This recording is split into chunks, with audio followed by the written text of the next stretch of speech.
এই মন্দিরের ঠিক বাইরেটায় দেখাচ্ছি। এই যে দেখুন, দোকান দেখে অবাক হয়ে যাবেন যে এখানে এত দোকান, নিশ্চয় বিক্রি বাটাও আছে ভালোই। মানে পরের পর দোকান, মানে একদম ওই রাস্তা পর্যন্ত।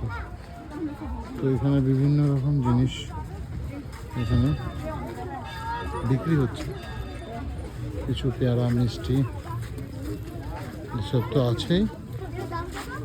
এই যে তার সাথে বিভিন্ন মাটির মূর্তি,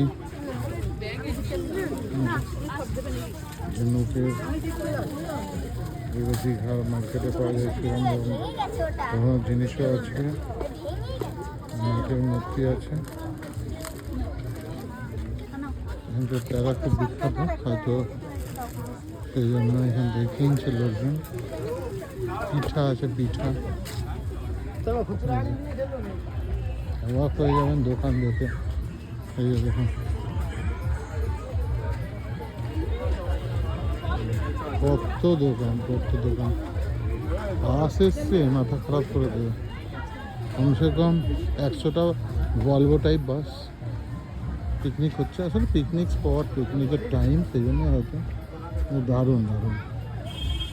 মানে চারিদিকে প্রচুর পর্যটক দেখে আমার ভালো লাগছে যে মানুষজন বেড়াতে বেরোচ্ছে, মানুষজন উপভোগ করছে নিজের জীবনকে। এটা আমার কাছে খুব ভালো জায়গা, ভালো লাগার জায়গা। কারণ আপনারা ভালোই জানেন যে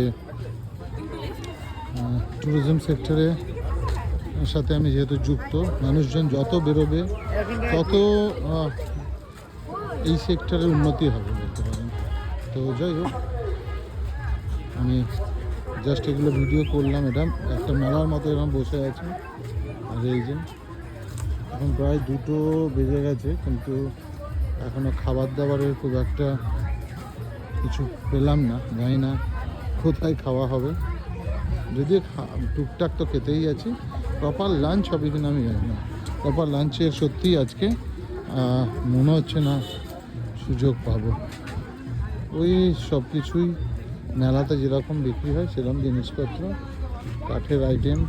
এই যে দেখুন, এটা একবার দেখাই এই কাঠের আইটেমগুলো। কাঠের সুন্দর আর টুকটাক জিনিসপত্র।